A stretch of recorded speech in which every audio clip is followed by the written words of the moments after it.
Selamat siang, jumpa lagi dengan Denok Ayu Novel. Bagaimana kabar sobat semua? Sebelum kita mulai cerita ini, ayo kita subscribe, like, komen, share dan nyalakan loncengnya untuk mendapatkan notifikasi terbaru ketika Mimin mengupload video barunya. Menantu terbaik bab 297, kami tidak menyambutmu. Untuk pria dari keluarga He, itu mungkin karena Brother Jiarong memiliki hubungan darah yang spesifik dengannya, jadi Lin Yu pasti akan memiliki jenis kekaguman yang berbeda padanya. Selain itu, Li Zhensheng sangat memuji pemimpin Kamduri Gelap, dan bahkan mengklaim bahwa jika ada orang di dunia saat ini yang dapat dibandingkan dengan penerjun payung yang menembakkan batu dan melawan harimau, itu pasti He Zizhen. Tahukah Anda? Orang-orang seperti Li Zhensheng dengan kemampuan super dan kepribadian yang menyendiri jarang menyombongkan diri, karena dia dapat menggambarkan He Zizhen sebagai jenderal terbang Li Guang, itu menunjukkan kekagumannya pada He Zizhen. Saya baru saja kembali hari ini. Saya bergegas kembali karena penyakit kakek saya. He Jinqi menjawab, mengapa, saudara kedua, apakah Anda ingin melihat majikan kedua saya? Aku tidak ada hubungannya dengan keluarga Hemu. Aku melihat apa yang dilakukan majikan keduamu. Lin Yu berkata sambil tersenyum, tetapi dia menghela nafas lega di dalam hatinya. Terlepas dari apakah dia ada hubungannya dengan keluarga He, dia harus membiarkan prestasinya melebihi He Jia. Jika Anda adalah keturunan dari keluarga dia, Anda harus membiarkan keluarga dia mengenali diri Anda dengan jujur. Dan jika Anda bukan keturunan dari keluarga dia, maka Anda harus membiarkan keluarga dia menghormati diri Anda sendiri. Lalu bisakah kau datang dan membantu kakekku melihat penyakitnya? Suara He Jinqi hampir memohon, aku tidak percaya orang-orang tua yang berpura-pura menjadi bangsawan itu. Meski kakeknya telah sangat ketat padanya sejak ia masih kecil, di antara keturunan ini, selain He Jinrong, dialah yang paling ia cintai. Mungkin semua cintanya kepada He Jinrong telah tercurah ke dalam dirinya secara tidak terlihat. Setiap kali ayahnya memukul, menendangnya, kakeknya akan menendang balik ayahnya 2 kali. Setiap kali dia memikirkan hal ini, He Jinqi, yang selalu tidak berperasaan, tidak bisa menahan tangis. Inilah mengapa dia menelepon Lin Yu. Dia telah melihat keterampilan medis Lin Yu dan sangat percaya padanya, jadi dia menginginkan Lin Yu membantu kakeknya melihat-lihat. Meskipun Lin Yu sangat tidak ingin pergi ke rumah He, tetapi mendengar suara He Jinqi yang hampir memohon, Lin Yu akhirnya menghela nafas tanpa daya, dan bertanya, kalau begitu, di rumah sakit mana kakekmu tinggal sekarang? Aku tidak pergi ke rumah sakit, dia di rumah. Dia tidak pergi ke rumah sakit hidup dan sehat. Besok beberapa orang tua akan menemuinya di rumah. Ngomong-ngomong, mampirlah, saudara, kata He Jinqi buru-buru. Oke, tapi kamu harus membantuku menemukan alasan untuk pergi ke rumahmu. Lin Yu tersenyum tak berdaya, dan tidak bisa nakal dan tanpa diundang. Itu tidak mudah. Nenekku sangat menantikan kedatanganmu setiap hari. Jadi aku hanya bilang nenekku memintamu untuk datang, kata He Jinqi dengan semangat. Tidak apa-apa, Lin Yu setuju. Dia sedikit gugup saat memikirkan untuk bertemu He Zizhen besok. Ya, Xiao He, makan. Tiba-tiba suara tawa datang. Lin Yu mendongak dan melihat bahwa itu adalah Dou Lao. Dia sedikit terkejut. Dia buru-buru bangun dan tertawa. Dou Lao, kamu di sini tepat. Makan semangkuk sup ayam. Aku sudah memakannya. Dou Lao tersenyum dan menatap Ye Qingmei dan Jiang Yan, dan bertanya ragu-ragu, keduanya adalah. Ao, ini istriku Jiang Yan, ini adik baptisku, Ye Qingmei. Lin Yu buru-buru memperkenalkan. Ye Qingmei sudah mengenali ibunya sebagai ibu baptisnya, dan dia memang ibu baptisnya. Berkat yang bagus, Xiao He. Dou Lao tersenyum dan menatap Jiang Yan, dan buru-buru berkata, Xin Yi, jangan datang dan temui Dr. He. Lin Yu dan yang lainnya sedikit terkejut, dan melihat bahwa Dou Lao sendirian tanpa siapapun, mereka tidak tahu dengan siapa Do Lao berbicara. Xin Yi. Do Lao menoleh ke belakang dan tidak bisa membantu tetapi tertegun, berbalik dan berjalan keluar toko, dan berkata dengan suara yang dalam, Xin Yi, tidakkah kamu mendengar saya memanggilmu? Saya melihat seorang pria muda berusia awal 20-an berdiri di luar, mengenakan pakaian putih kasual dan rambut pendek di telinga. Dia tampak halus dan cemberut dan berkata, kakek, saya tidak ingin datang ke sini. Saya ingin pulang untuk berkonsultasi. Bajingan, kamu belum mempelajari keterampilan dasar dengan baik, klinik macam apa yang kamu duduki? Do Lao berkata dengan dingin, jangan masuk lagi, lihat apakah aku tidak akan membiarkan ayahmu mengajarimu. Pria muda itu melengkungkan bibirnya dan berjalan dengan enggan. Jiarong, biar aku perkenalkan padamu. Ini Do Xingyi, anak dari keluarga putra sulungku, kata Do Lao sambil tersenyum. Xin Yi, tapi Xin Yi dalam pengobatan Tiongkok. Lin Yu tersenyum. Tidak buruk, Do Lao mengangguk sebagai jawaban.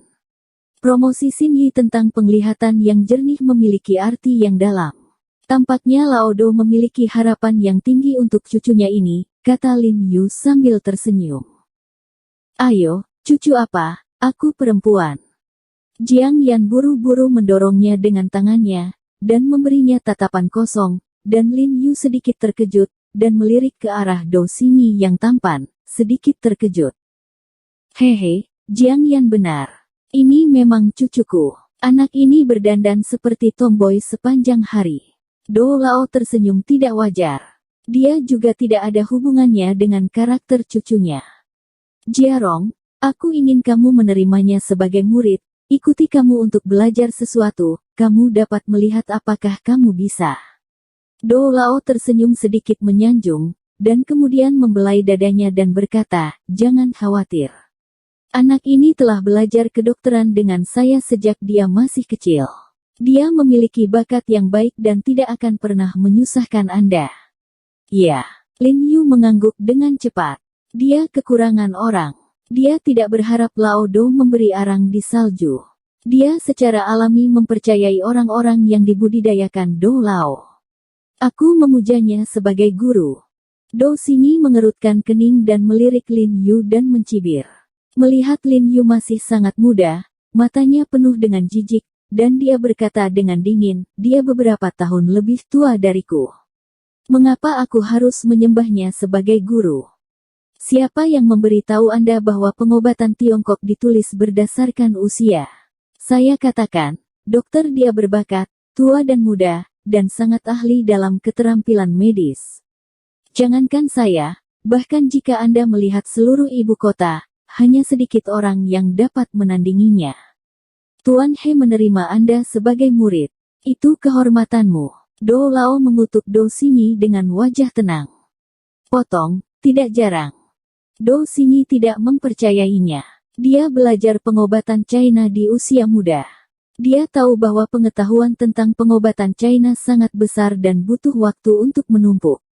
Lin Yu masih sangat muda, bahkan jika dia tidak makan atau minum dalam hidupnya, prestasinya tidak tinggi. Kamu, gadis bajingan. Kulit tua Do memerah. Gadis kecil ini terlalu tidak mengerti.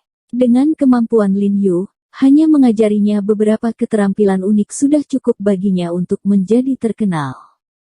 Lao Do, jika dia tidak mau, lupakan saja. Lin Yu berkata sambil tersenyum. Tidak, saya harus magang seorang guru hari ini, jika tidak, cucu perempuan saya Do Zongyong tidak akan melahirkan cucumu. Do Lao mendengus dan tersentak, wajahnya memerah dan lehernya tebal, dan dia tidak bisa menahan batuk beberapa kali. Ini baik. Air mata marah Do Xingyi mengalir di matanya. Melihat kakeknya sangat marah, dia harus setuju dan mengertakkan gigi dan berkata, saya bisa berjanji untuk tinggal di sini, tetapi saya meminta konsultasi. Saya tidak ingin memulai dengan obat. Ini konyol, kamu bisa melakukan apapun yang dokter dia perintahkan padamu.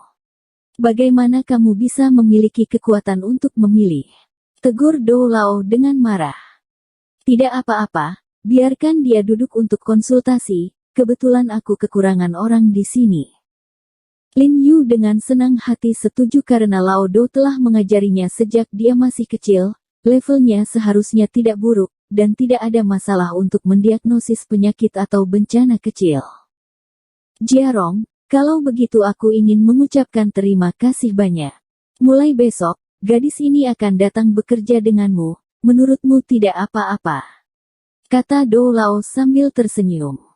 Tidak masalah. Saya akan menaikkan gaji sebesar 50%. Lin Yu tersenyum. Memotong. Do Xingyi tampak sangat tidak nyaman ketika dia pergi. Dia melirik Lin Yu dengan mata kosong, penuh ketidakpuasan. Film gadis kecil, tidak tahu apa yang baik atau buruk. Li Zhen memarahi dengan marah, merasa kesal, dan ingin menunggu Anda untuk melihat tingkat suami Anda, dan melihat apakah Anda masih tidak bisa menariknya. Keesokan paginya, He Jinqi datang untuk menjemput Lin Yu ke sisi kakek. Saat ini, sudah ada belasan mobil dari segala jenis yang diparkir di luar halaman, serta ambulans yang memenuhi pintu masuk kampus. He Jinqi harus menghentikan mobil di pinggir jalan, dan kemudian masuk bersama Lin Yu. Ada beberapa orang berdiri di halaman, merokok dan mengobrol di sana. Mereka menyapa ketika melihat He Jinqi. Dan beberapa orang berdiri di dalam rumah, dan mereka semua mengangguk ketika melihat He Jinqi. Ini semua adalah orang-orang yang dibawa oleh rumah sakit dan orang-orang tua itu. He Jinqi menjelaskan pada Lin Yu, berbalik dan berteriak pada Huang Ma, di mana nenekku? Aku sedang membuat sup di dapur, kata Huang Ma dengan malu. Rebus supnya. Bagaimana dia merebus supnya? He Jinqi mengerutkan kening dan berkata tidak senang. Pekerjaan seperti ini biasanya dilakukan oleh Ibu Huang. Wanita tua itu tidak mengizinkanku melakukannya, mengatakan bahwa tuan muda suka sekali minum sup Sydney yang paling dia buat. Kata Huang Ma tanpa daya. He Jinqi sedikit mengernyit dan buru-buru memanggil Lin Yu ke dapur. Saya melihat bahwa Nyonya He sedang memegang semangkuk sup Sydney dengan sendok saat ini. Melihat Lin Yu dan He Jinqi sangat gembira, mereka buru-buru membawa sup itu ke Lin Yu dan tersenyum, Jinrong, kamu di sini. Ayolah, nenek baru saja membuatkan sup Sydney untukmu. Oh, nenek, kakak dia ada di sini untuk melihat kakek, jadi dia tidak minum. Saat He Jinqi hendak menghentikannya, Lin Yu melambaikan tangannya untuk menyela, mengambil sup pir dan meminumnya, lalu tersenyum, nenek, aku akan pergi dan menemui kakek dulu, dan minum nanti ketika aku kembali. Bagus. Nyonya dia mengangguk sambil tersenyum. Kemudian Lin Yu memanggil He Jinqi dari dapur, dan berkata dengan suara yang dalam, Jinqi, sudah berapa lama nenekmu mengalami gejala ini? Hah? Apa saja gejalanya? He Jinqi sedikit tidak yakin. Tidakkah kau lihat, nenekmu semakin bingung, dan setiap aku datang, kondisinya semakin parah. Lin Yu mengerutkan kening dan berkata, gejala Nyonya He milik penyakit Alzheimer. Sebagai seorang dokter, dia secara alami sangat sensitif. Aku ingat pertama kali aku melihat Nyonya He, saat pesta ulang tahunnya. Saat itu, dia masih sadar. Dia masih tahu bahwa dia adalah He Jiarong, tetapi hari ini dia benar-benar menganggap dirinya sebagai He Jinrong. Ini hanya dua. Sungguh mengejutkan bahwa saya telah bingung sejauh ini dalam sebulan. Dia tidak bisa tidak menyalahkan dirinya sendiri, apakah penampilannya yang menyebabkan kejengkelan pada Ni? He. Aku benar-benar tidak terlalu memperhatikan ini, tidak heran nenekku terus melupakan banyak hal akhir-akhir ini. He Jinqi menghela nafas, lalu menggelengkan kepalanya, dan berkata, itu normal. Orang-orang semakin tua, dan mereka pasti bingung. Ayo pergi dan lihat dulu. Kakek saya, ayah saya, majikan kedua saya dan paman saya semuanya ada di dalamnya.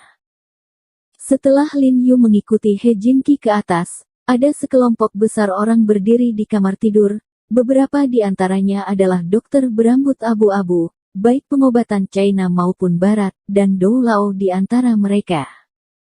He Ziqin dan He Ziheng juga ada di sana, tapi mereka tidak melihat kata guru kedua He Zizhen. Kenapa kau di sini? He Ziqin tertegun saat melihat Lin Yu, kepanikan yang tak terlihat melintas di wajahnya. Segera menyeret lengan Lin Yu untuk menyeretnya keluar, dan berkata dengan dingin, "Pergilah sekarang, keluarga kami tidak menyambut Anda."